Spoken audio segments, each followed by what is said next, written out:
grateful for you all joining before time. Thank you.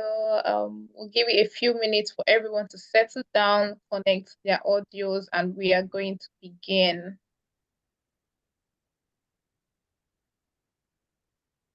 If you are able to turn on your camera, would really love to see your faces to make the session as interactive as possible. So would love to have that. And while you are settling in, you can also drop your name in the chat box, where you're calling in from, what's the weather like over there. Let's start interacting with each other. We are super happy and grateful to have you all here. My name is Ayomide Olude, and I am the events lead at OFSN Network, and I'll be your facilitator for today. Yeah, thank you. Cameras are coming on now, so lovely. I like to see more faces and introductions in the chat. So you introduce yourself, stating your name, where you're calling in from, and maybe what the weather is like, over there.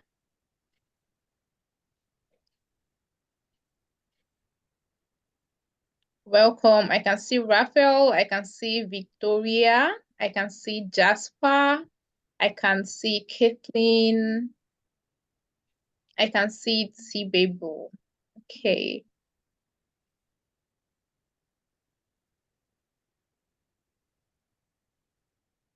Yeah, thank you, Zana. Zana is from Kosovo. Welcome, welcome. I'd like to see more introductions in the chat. If you are just joining us, we are currently introducing ourselves in the chat, stating our names, where we are calling from, and probably what the weather is like over there. My name is Ayomide Olude, and I am the events lead at OFSN for this cohort, and I am your facilitator for today. And the weather here is very sunny and hot. I'm calling in from Lagos, Nigeria. But yeah, I'm loving it. So I would like to hear more from you guys in the chat.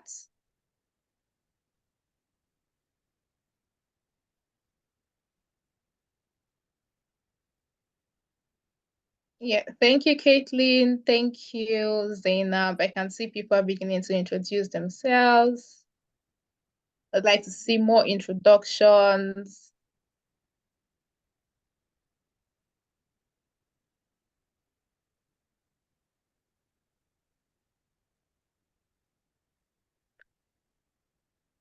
And while we are all introducing ourselves in the chat box, I will just do a brief introduction.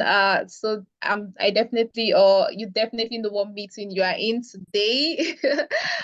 So this is the second course for the Climate and Health Research Lab, led by the Oath for Sustainability Network.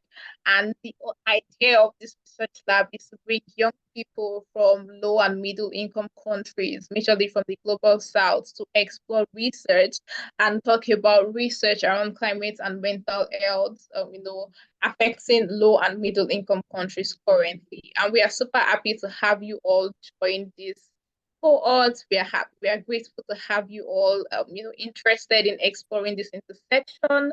We are all young people here, and I'm sure we have a lot to speak about our experiences around climate change and health. And that is one reason why we are joining this cohort.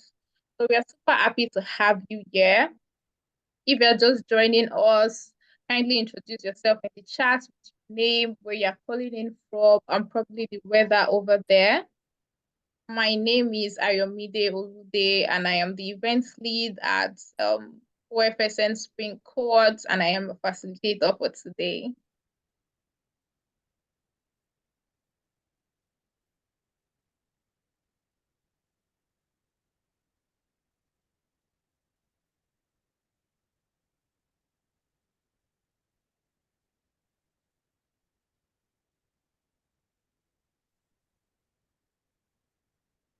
Okay. I would also like to introduce the committee and the team behind the spring cohort this year. Yeah. Can you all see my screen? Yes, we can see your screen. Yes, we can. Awesome. Yeah. So this is one half of the committee. We have Damilola Oluwemimo, the founder and CEO, and she'll be coming on board later to introduce herself and give full details about the program. We also have Nadine, who is the programs lead. We have me, events lead, and we have Butile, who is coordinating mentorship. We have Jenna, who is in charge of knowledge management, Usman, who is our design lead. We have Yimi, who is in charge of internal communications, Elona, who is our engagement lead, and finally Mutsa Mutsi, who is in charge of recruitment and database management.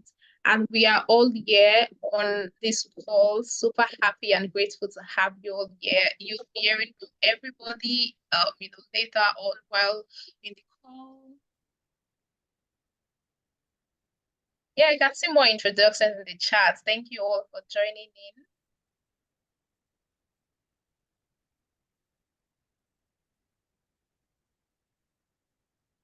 Right about now, we are going to put everyone into breakout groups so we can introduce ourselves in clusters and meet each other from the cohorts. So when you join your breakout group, you would introduce yourself, your name, and we also have two questions for you. So in one word, what are you expecting from the program? Or and you can even answer both. What are you passionate about around climate and health? We are all here because of climate and health. So definitely you have an interest around this intersection. So when you go into breakout rooms with your fellow cohort members, you introduce yourself, stating your name, and probably while why one word why you are joining us. I'm trying to drop that in the chat so you can have the questions in the chat. So introduce your name, um, why are you joining the program, or why did you join the program, or what's your expectation from the program, and why are you passionate about climate and health? So yes, the questions are in the chat now, and you'll be going into breakout groups shortly.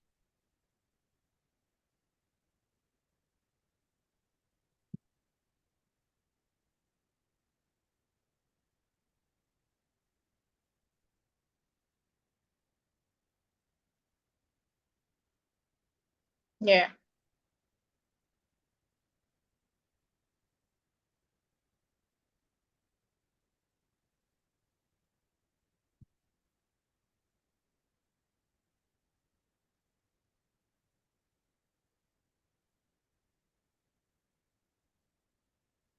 Can you see the invite to the breakout room now? Okay, yeah, I can see people have started joining in. Great. I think I'm not assigned yet because I can see a group for me.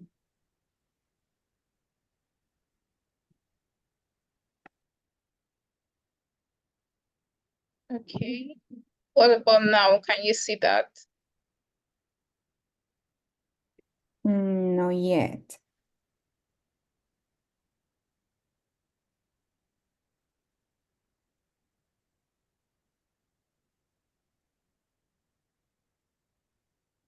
I think you can try clicking on the three dots at the bottom of your screen, and you would see breakout rooms. You should be able to join from there. Oh, okay. I'm going to click on it. Yeah. Do I join any room? Sorry, we kind of have a list of breakout rooms. I don't know if we should join any. Yes, just join any. Okay.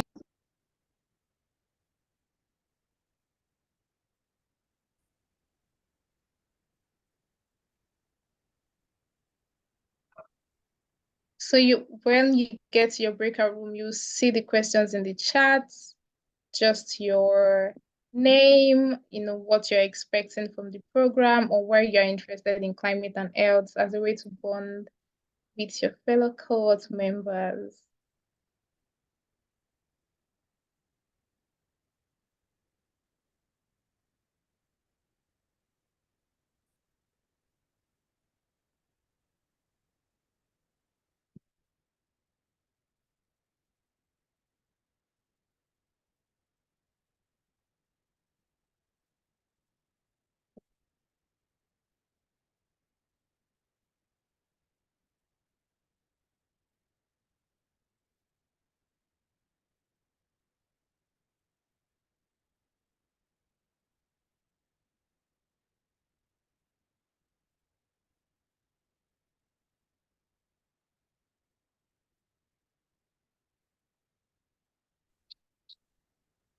Okay, so I'm assuming everyone has joined the room. If you've not, just let me know. I'm assigning everyone to rooms right now. Yeah, I think everybody has joined. Okay.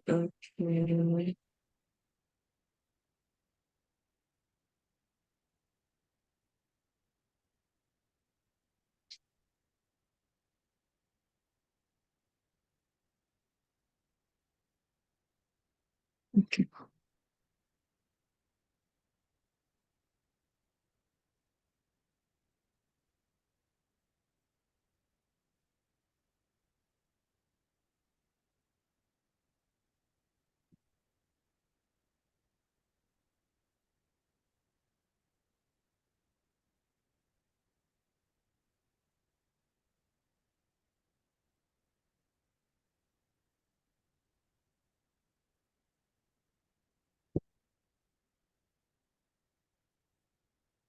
I can't see any other unassigned participants, so I think everyone has been assigned.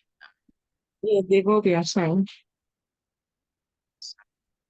So they have about 3 Just minutes adding a left. few people that came late that we might can still assign to.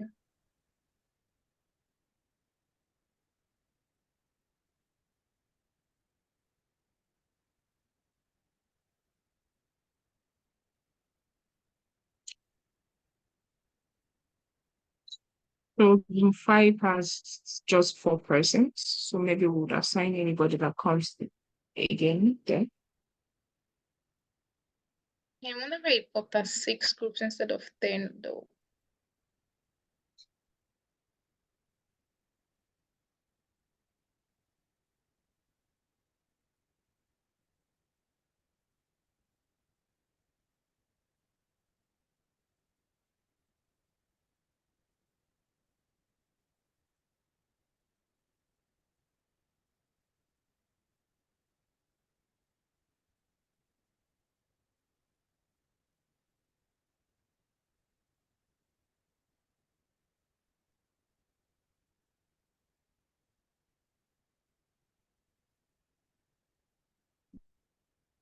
I'm just going to broadcast the questions again to everyone.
Okay, so I'm just going to give them 60 seconds now. They can all begin to come back in.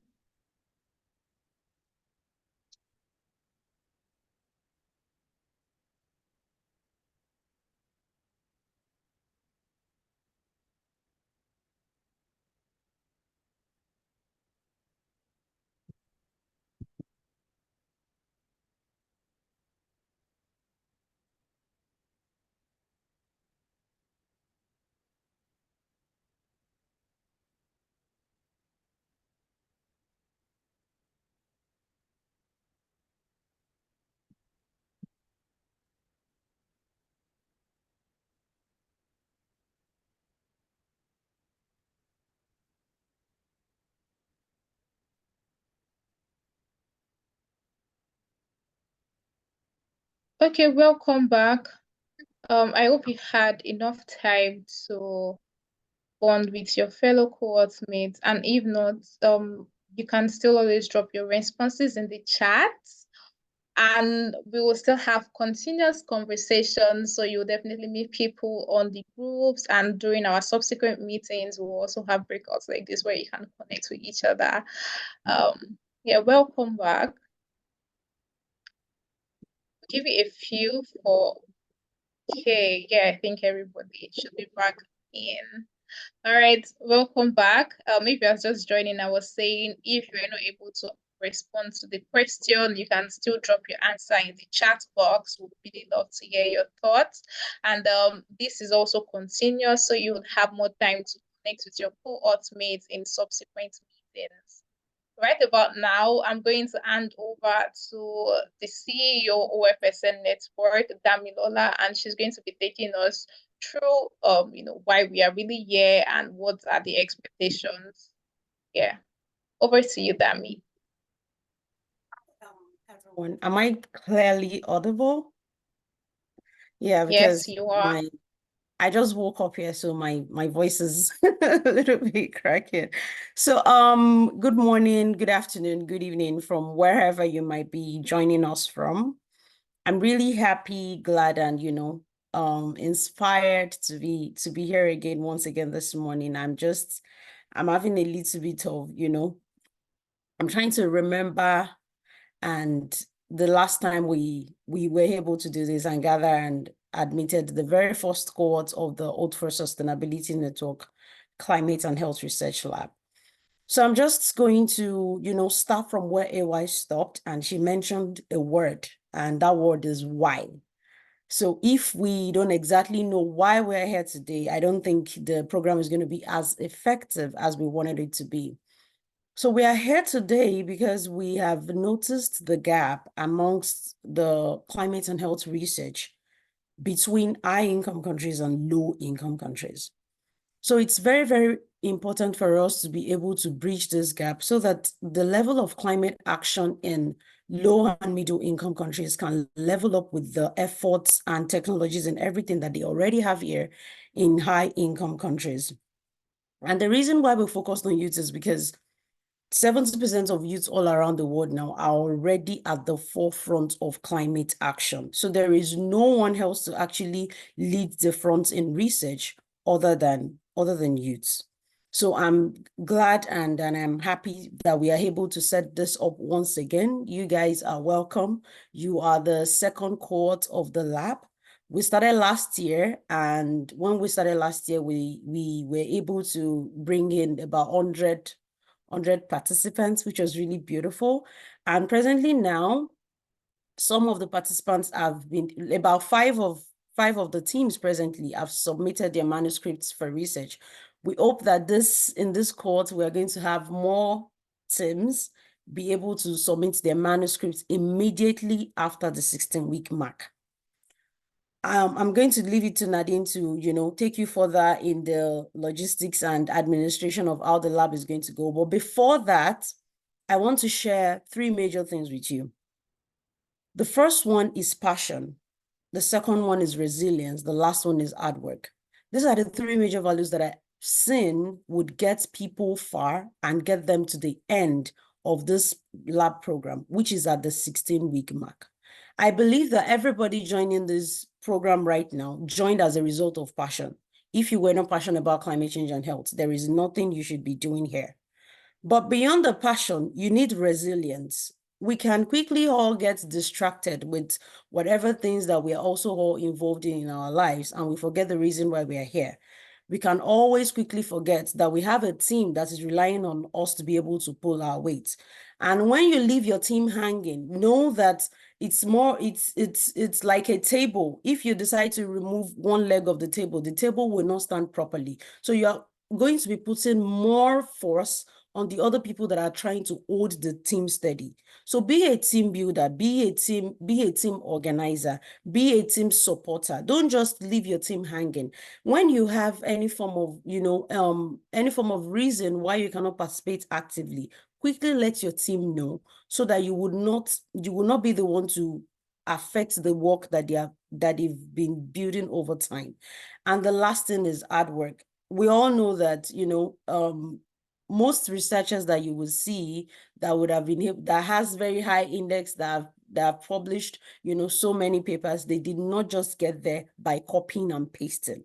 They actually sat down to do the work, and that has been the value that has held the lab together, even right from the first cohort. And you will see the difference very fast amongst participants that are willing to put in the hard work and those that just came there to come and get their name published. And that is something that would not happen, because by the time we notice that participants are not really committing to what they came here for, I wish we wouldn't have to take that step, but I'm just going to welcome you guys. I'm happy. I noticed that some people have been following me on LinkedIn, and I've been connecting with a lot of you guys, which is so great to do. So we have about 23 countries represented on this cohort, which is really exciting. But please do not forget the reason why you're all gathered here, which is to conduct research at the intersection of climate change and health in low and middle income countries. So with that, I'm going to pass it on to Nadine. She will take you through all the administrative duties and efforts, everything that is required of you to be able to excel at the end of this 16 weeks. Thank you so much. Absolutely. Thank you so much for the introduction, Dummy. Also, a very warm welcome from my side. My name is Nadine, and just half a year ago, I was in the same seat as you are.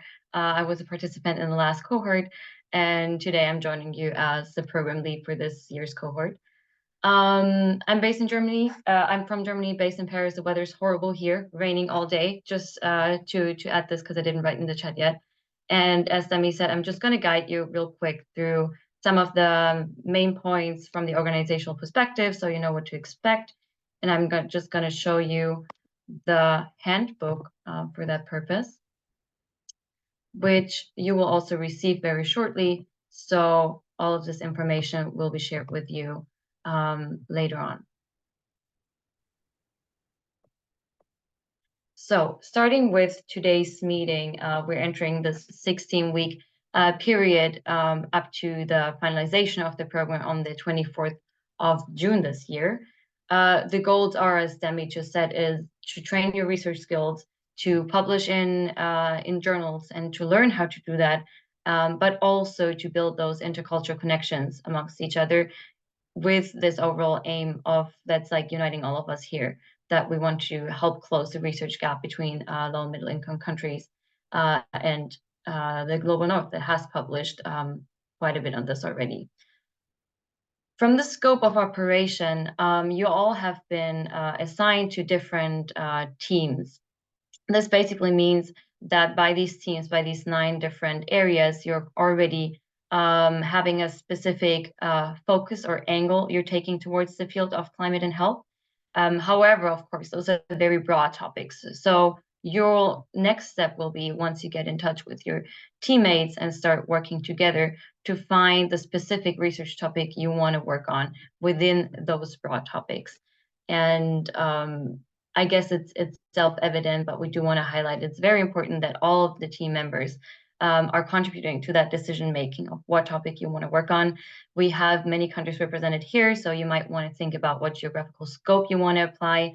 And it's really up to you in the very end to make that decision, what you want to work on and what angle you want to take.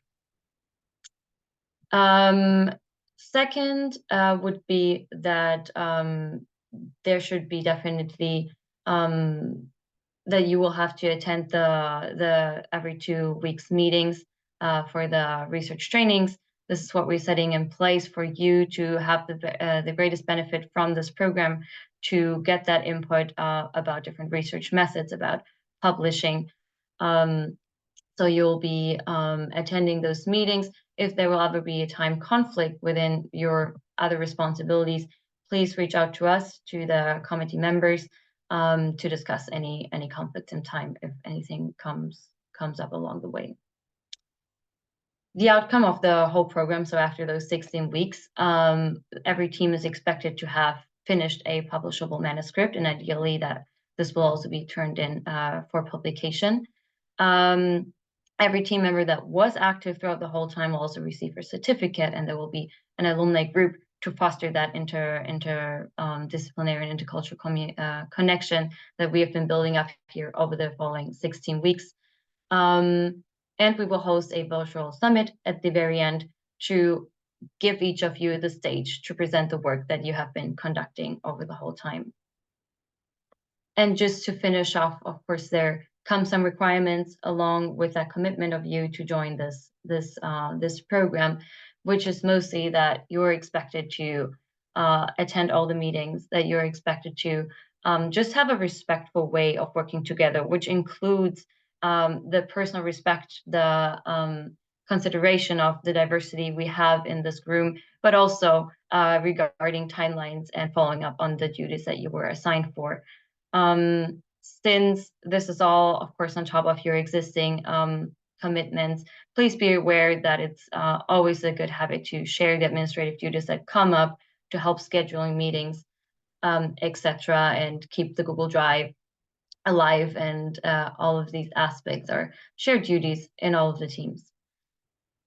Should there ever be any not resolvable issue, please know that we from the committee side, we're always there for you. Feel always free to reach out to us if there are any questions or issues along the way. And yes, with starting from today's meeting, you're basically invited to get in touch through the WhatsApp channels that we set up for each team and have your first meeting to work towards finding your research topic and also getting to know each other, making an arrangement how you do want to go about the organization. A good practice of the last year's cohort has been weekly meetings, but in the end, this is up to you how you're organizing it. One note on this end, you should all be assigned to WhatsApp groups already. Some of you have not. In that case, there was an issue with the identification of your telephone number that you submitted in the very beginning. If this is the case for you, we will reach out to you via email and share the links to the specific WhatsApp group with you so you can join your group as soon as possible. And also a few of you have requested us to join multiple teams. So just an FYI here that you can only join one team because it's quite a commitment to work on a research project on top of your existing schedules.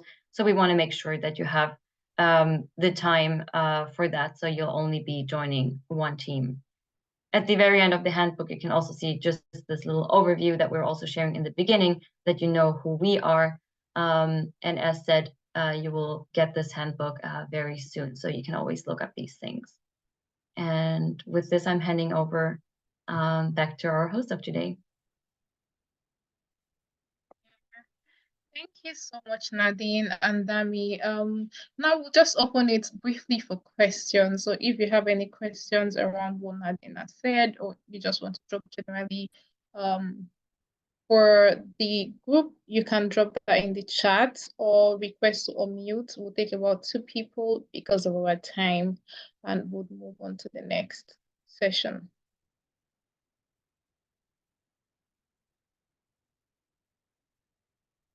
And if you are still thinking and you don't have any questions for you now, you can definitely email us with your questions or on the WhatsApp group, and we'll definitely respond to you if that is the case. All right. Yeah, so I will just go straight into the next session. So today we are going to have a training, and we have a very special, incredible individual who will be taking us on today's training. Her name is Hajar Chams Eddine, and I'll be reading a short bio. So Hajar is a public health PhD student from Morocco. She investigates the impact of climate change on mental health with an epidemiology lens. She is the contact person of the health working group at the Children and Youth Constituency of the UNFCCC. She is also a youth advisor for the Cities, Children and Climate Action Lab at the London School of Hygiene and Tropical Medicine. Hajar is committed to advancing climate health research and action through innovative development initiatives. Our research interests include implementation science, disability inclusion, and climate-resilient healthcare systems and health policies. Welcome, Hajar. Over to you. We are super grateful and excited to have you, share from your experience with us today. Thank you so much for the introduction. I'm really happy to see everyone today and learn about your amazing experiences and why you want to contribute to the climate and health. I will be sharing my screen and just hear from you. Okay, 1 second. Okay, yes. So I do a PhD in mental health. I'm doing a public health, but my topic is the impacts of climate change on mental health in the Moroccan population, but I'm also working on the MENA project, Africa project, and yeah, it's within the Faculty of Medicine at the University of Mohammed VI for Sciences and Health, which is a health hub within Morocco that tries to bring in or innovative topics. Today it will be I will just give you this QR code. You can scan it or fill in the code in menti.com. I think I can also share with you the link if you cannot access it. And yeah, I would like to hear from you. What is climate and health research for you? What are you expecting? Try to be brief, maybe in 1 word, maybe in like a couple of more. But yeah, I'd like to hear your ideas. It's on menti.com. I will just copy the link. 1 second. Come on. Oh no, that's some memes part. Yeah. Yeah, you already started. So we have priority, evidence, building bridges. I really like this one. Action, collaboration. Yeah, definitely like the climate change and the health sphere are seen as separate, but we are starting to see them like together. Intersectional climate justice, yes, of course. Systems thinking, important, innovative, interconnectedness. Yeah, so basically, I think we are all leaning towards the same thing, resilience. We are all thinking that climate and health should be like seen as one thing. So food systems. Yeah, I think there's a lot of food enthusiasts in this cohort. Probably I heard about 3 people working in food and nutrition. Yeah, so we can go. I always have some memes in my presentations, and we can. It's climate change is bringing yet new stuff for us. Some people can see it as an opportunity for the capitalist minds, but there's also new challenges for the healthcare systems, so it should not be excluded at all. In today's session, we will have a WHO climate and health overview because WHO did set kind of an overview framework that everyone is using at the moment. We will see that the health made it to the climate conference, COP28, and COP27 also. We will see who can conduct climate and health research because it's not exclusive to healthcare professionals. And what do I need to start climate and health research? And where should I start from? So this is the slides will be shared with you, and there is few hyperlinks to the sources that I used. This is the framework that the WHO did put for the climate and health, and you can see that it starts as climate change that brings health risks. These health risks are targeting based on vulnerable communities, women, refugees, displaced people, people in conflicts, people who have disabilities. So we have, it could be demographic, it can be geographical, biological, sociopolitical, socioeconomic, health system capacity. Sometimes the healthcare is not capable of absorbing all the need that is induced by climate change and gender and equity. We have climate health hazards, which is more extreme weathers, heat, sea level rise, air pollution. We know that these climate events do impact directly our health. For example, if we talk about heat, we have more people who are have cardiovascular issues, have mental health issues, are much affected by heat waves. We have vector distribution, we are invading the environment, and obviously we are in touch with different vectors who are bringing new diseases and more developed ones, sometimes resistant ones. So these are new challenges that are facing the healthcare systems. And then we can think of the healthcare system as people and community, the workforce, as the food systems, the energy systems. So everything that comes together within a health facility, and how that impacts the healthcare services provided. And from this level, we can go to more of the direct effects. We have more injuries and mortality related to extreme weather events. For example, we have storms that will have more injuries related to this storm, which is a climate-induced event. So this health result is directly linked to climate, is a result of climate. We have health-related illnesses. We have respiratory illnesses, are more obvious for air pollution and more areas with very low air quality. We have waterborne diseases that are a big threat when we have, for example, floods. For example, a couple of years ago in Pakistan, last year in Libya, it's something that is very a serious issue that the healthcare needs to put a lot of effort to adapt to. Zoonosis, if you get closer to animals who have these some diseases, it can be transmitted to humans, and we are facing something new, for example, with COVID. And vector-borne diseases, same, it is more prevalent if we are in a polluted area and contaminated environment.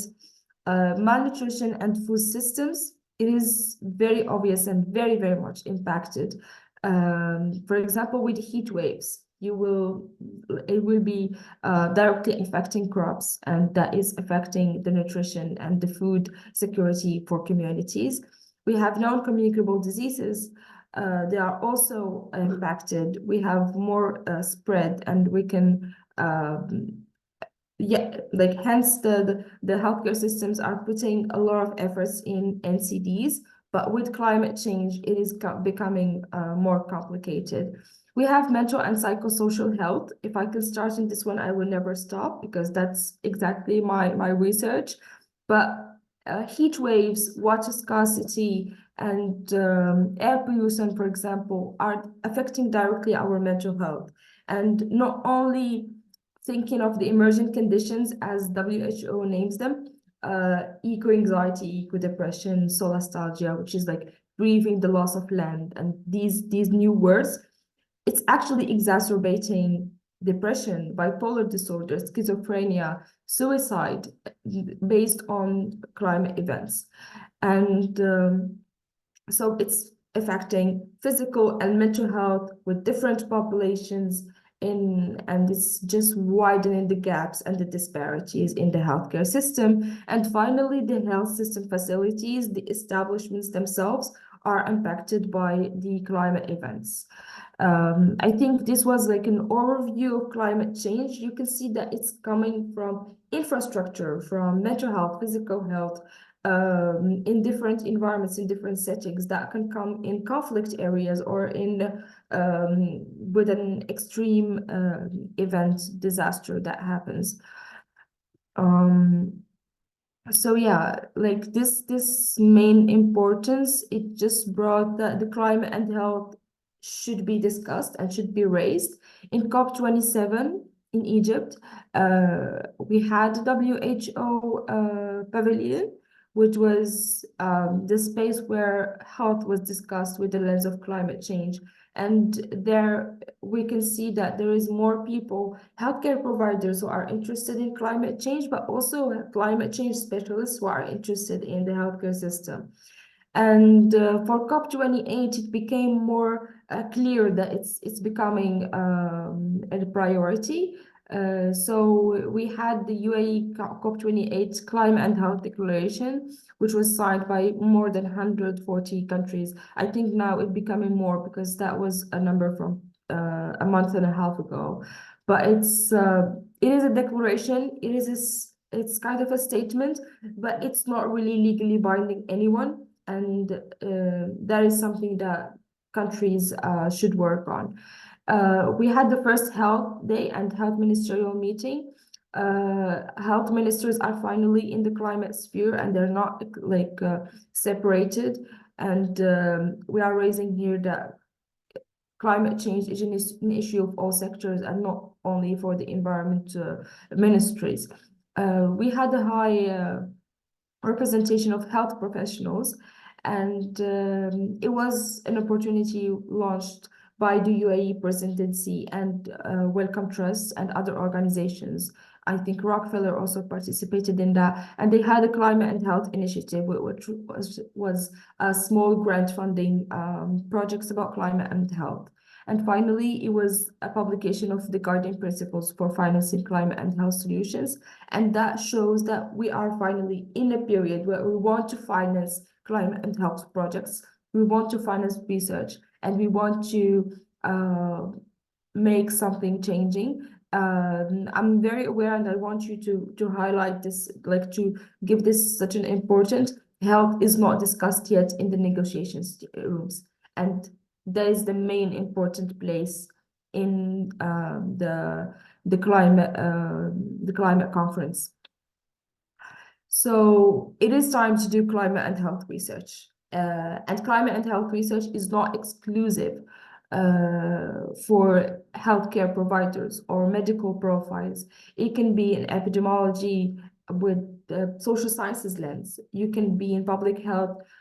You can see that I'm very biased. The first ones are my work is epidemiology, public health, economics, and public policy. I started from economics. So just to show you that climate and health is not exclusive for people with clinical experience. You can come from a completely different background, but you are interested in that. Economics and public policy are crucial for climate and health because our world is revolving around economics and public policy, and they have to include climate and health. We can have healthcare management because if we want to adapt healthcare infrastructure, we need to have healthcare managers who are informed about the climate change impacts.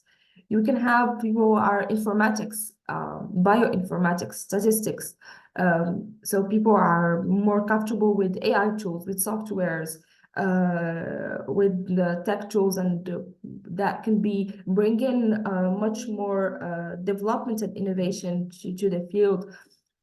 People in genomics, I have a lot of colleagues who work on genes and how this aspect of health is impacted by climate change. We need science communicators. If you do PR, media, you are good at communication. You can go towards science communication and just have the tool to bring like sciencey bits and try and know how to communicate it to the general public. And this is something we need in climate and health sphere. Biology, engineering, biomedical, geospatial, this is a very important point. I meet a lot of people who are coming from more sensor geospatial engineering backgrounds, and they end up in climate and health because it's much more related to geography and the spread of new diseases in geographical areas that are impacted by climate change. We have data science people. Everything here is data related, so it's very important to have data science people. It's also in disaster settings. We need humanitarian workers who are informed both in climate and health. And you can find in the ICRC and the IFRC, the International Federation for Red Cross, they do have an advisory group and also a whole center of climate change and first responders. We have medicine, so medical field. We would like to have healthcare providers who are informed about climate change within their practice and within their relationship with patients. Medical law and bioethics, it is a very fascinating field where health and climate come together. Psychology, because mental health, I saw that you have mental health as a component of the lab of this program, which is something amazing. International relations, climate and health are discussed by foreign policy officers and people who are international relations background. So we need specialized negotiators and professionals on this side. So as you can see, the climate and health is not only for clinical people or for science people. It's for everyone because it's the same as the climate change sphere. So here I'll go into some hints how you can start your research. The climate and health is still, there's a lot of research there, but it's not as other disciplines. There's still a lot of gaps. For example, if you go to mental health, there's huge gaps in there. And when we think of a gap, we can think of gap population. Sometimes we didn't study this specific question in a certain population, or we don't have evidence for this. So it can be an evidence gap. It can be a theory that is not applicable, like we didn't test this theory in this setting. So this is a theoretical gap. Empirical gap, we would like to collect like data which can be as a proof and evidence for our research. It can be methodology, it can be knowledge, it can be even practical knowledge. We don't have this knowledge that we can do in like implement and have in practice. And this can show that when we research climate and health, there is different types of gaps. You can click in this link and you will find a paper that just explains exactly what are the 7 types of gaps, which is something very important when you try to find your research question within the climate and health research. And just I would like to highlight you something that it's sometimes you can find that your research question is already answered in a different setting, but you can easily find a different population in a different time frame, and you can try to answer this research question and compare it at the end with the other result that we have. So research gaps can be at the beginning, to find it can be daunting, but like more reading, which is I will come to it next, you can find a very good gap that you can be pioneering in that point with a paper that is very well written and researched. So to find this research gap, you need to read. You need to read as much as you can, but in a very smart way. So here I'm just telling you about 2 types of literature. where to start. I'll just tell you personally how I do start reading. So there is this gray literature and white literature.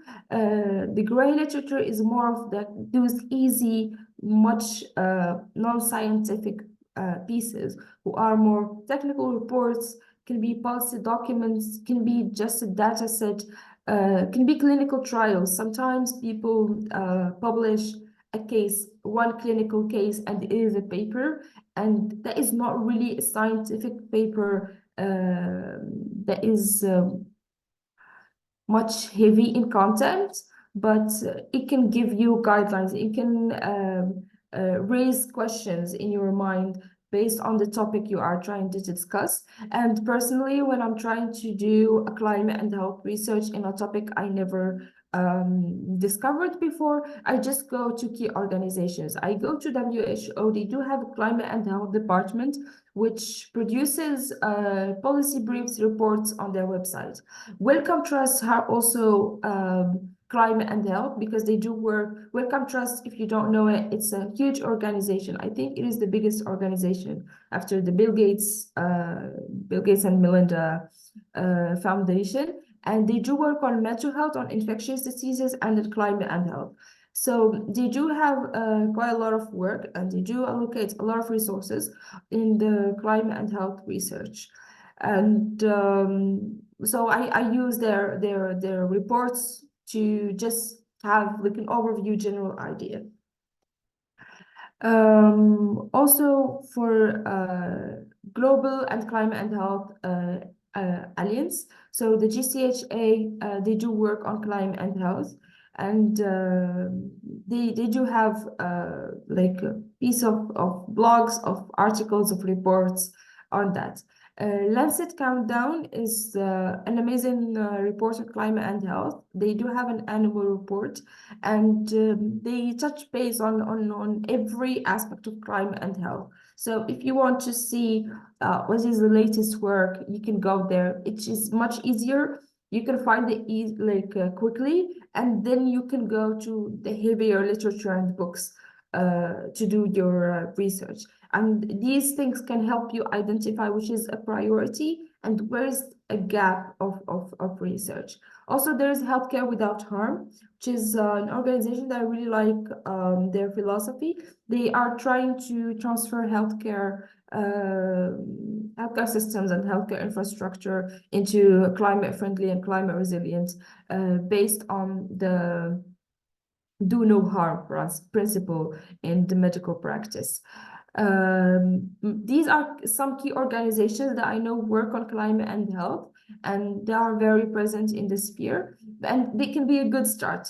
And to like identify topics you are interested in, and then you can go to a much more concise and scientific literature, where there is, first of all, scientific articles and reviews published in journals. You need to just do your research. I will show you later how to find articles based on the topics you want to work on, and try to combine everything so to not miss something that is already there and published. There's book chapters. Books, people tend to not go. Hajar, sorry for cutting in. I just wanted to say you have about 3 minutes left. I'm almost done. It's the last. Yeah, so it's you can go into books. You can also use academic conferences proceedings, where you can find some very new and late results that you can build on and start your research. You can use Google Scholar, Midline, PubMed, GStore, Web4Science, and Scopus. So this is places where you will find our articles, and you can I will share with you a document later, so we share it with the team so they can share it with you on how to find your articles on these platforms. And the last one is, when you are reading, when you are reading, always reference, always save any document you used, because this is intellectual property for other researchers. Always, if you have a note from somewhere, use references management tool. There is Zotero, there's Mendeley, there's EndNote, there's other ones, but like I think Zotero is and Mendeley can be linked to your Google Doc, and you can work online with it, but always reference, and never take something and say that I will reference at the end, because you will forget it, and when you will miss it, it will be counted as plagiarism. And finally, use AI tools, because they are life-saving, but use them for brainstorming. Don't use them for copying pieces. You need to produce original ideas. But for example, I use Jenny AI to just discuss, brainstorm ideas, and then I go research in scientific papers. Tascade is something that brings you, like, makes you to-do lists, because research needs a lot of to-do lists and needs to be like to stick with these to-do lists. So this is a very nice tool that gives you to-do lists, for example, to conduct research. Ask AI is also, I use it as the same as Jenny AI to discuss topics. Research Rabbit is a brilliant tool that maps you all the documents on your topic existent on the internet based on a timeline. You just create an account, enter your keywords, and you will find downloadable scientific articles. And Quillbot to make nice structure, because if you have good research, you need to write it nicely, but always remember that AI is it's a very fine line, and you need to use it ethically and not copy paste, because this is something very dangerous for your reputation as a researcher. I think I just went very quickly on everything. You can I will stop sharing my screen, and if you can have any questions, please, yeah, let's do that. Yeah, thank you so much, Hajar. That presentation was very insightful, even for me, who works on research. Like you just brought up more tips for me. So, I've been jotting down since, so I'm definitely going to use your tips. And we've also had people on the comments share their thoughts, and I can see like we've been having back and forth on the comments, but I just want to ask, does anybody have like any specific questions for Hajar? Yeah, so we've had people say, thank you, Hajar, that was great. Thank you, amazing presentation. Yeah. So if we have any specific questions for Hajar, you can just drop that in the chat. Yes, the presentation will be shared.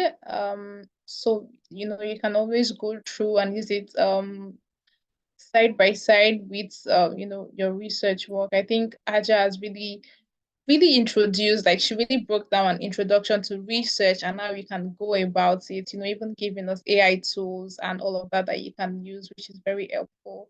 So definitely you'll be receiving the presentation. This will definitely help you, in whatever research you are going to be handling. Okay. Yeah, so thank you once again, Hajar. If we don't have any questions at the moment, I would pass it on to Nadine. She would like to share a brief summary, what we've been discussing and comments that we've had. And yeah. Yeah, So over to you, Nadine. Yeah, just a very small note. Thank you so much for your feedback and your time.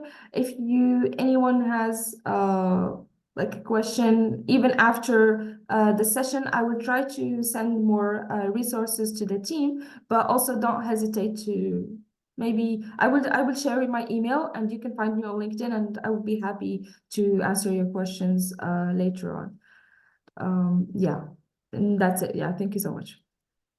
Yeah, thank you, Hajar. We really appreciate that. Thank you so much. Over to you, Nadine. Thank you. Yeah, I just wanted to get back to some of the questions in the chat.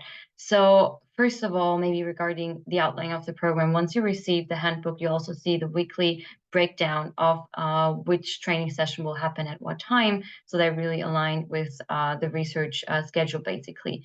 But nevertheless, we will send you every Monday additional information, resources, and guides. So you'll have constant support from our side. You will receive them via email, but also in the WhatsApp community. An important note just before you receive the handbook is the first deadline or important time aspect to keep in mind is the end of this month, where we'll get back together to have the team proposal presentations. So in about 4 weeks, 3 to 4 weeks, your team should have finalized their topic and also their approach to the topic. Regarding the teams you were assigned to, so we did carefully read your CVs and your motivation and took into account your preferences.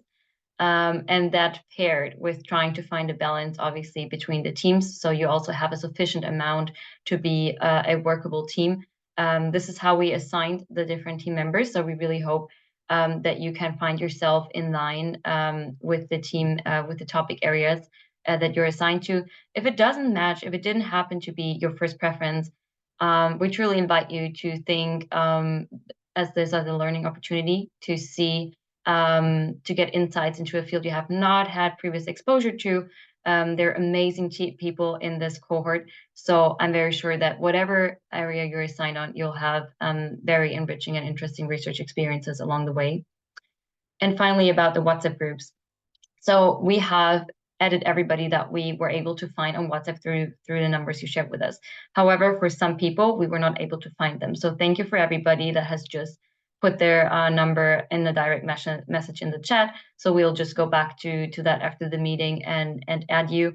For the ones who have not done this, we'll reach out via email to you to send you a link to directly enter your group. So that way you'll be able to work on your topic right away. So basically next steps from here would be, we have 2 weeks until there's the next training session. We invite you to get together in your team as soon as possible to make a little poll to figure out what's the best meeting time for you. And most importantly, in those first meetings is, first of all, to get to know each other, to set up a structure. How do you want to work? How do you want to meet? Select the administrative tasks and do a first brainstorming of your topic. And yeah, we're very happy to welcome you back in 2 weeks. And if you have any further questions in the meantime, feel free to reach out. That's it from my side. We're just slightly over time, so I think that's still okay. So I'm handing over to the final words to Ayomide. Yeah, thank you so much, Nadine. Right before we go, we have a feedback survey. So I'm going to pop a poll on our screen right about now. So we just want to know what you think about the session, and how we can improve and do better. We still have 7 more sessions to go. So yes, we have more time to reiterate and input your feedback into the work. So right about now, the poll should be on your screen. If you can't find it, you should click on the 3 dots at the end of your screen. You would see poll, pop up, and then you click on that and it should pop up after that. Yeah, and I will also just briefly go through the announcements. Our next session is on March 16th, and we'll be having a training on research methodology. Like Nadine said, we've timed the session to follow through with each stage you are in the program, and Hajar has really given us a breakdown into climate and health research, and we are going to take that forward in our next session by learning research methodologies and going in depth on how you can start conducting your research. Yeah, I can see people are beginning to answer the poll. Would like as many people in the session to please answer the poll. This is also a way for you to get your words aired and imputed, in the program design. So yeah, thank you.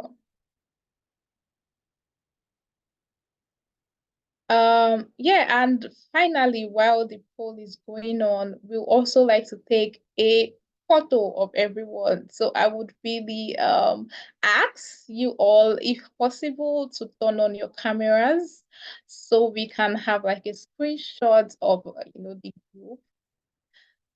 this is a very momentous occasion for us, starting the second cohort.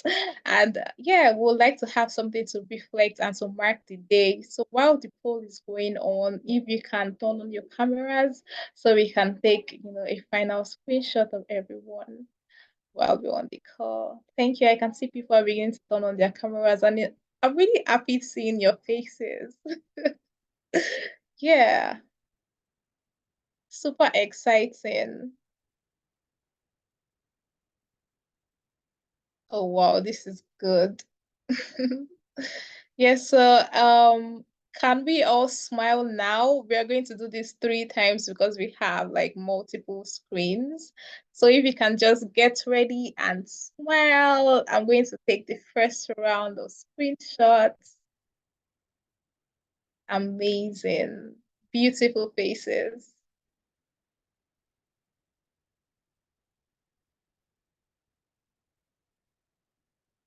Okay, we have the first one. Yeah. So we're going to go for the second one now. Awesome. So can we give cheese again? I want to see those beautiful set of teeth.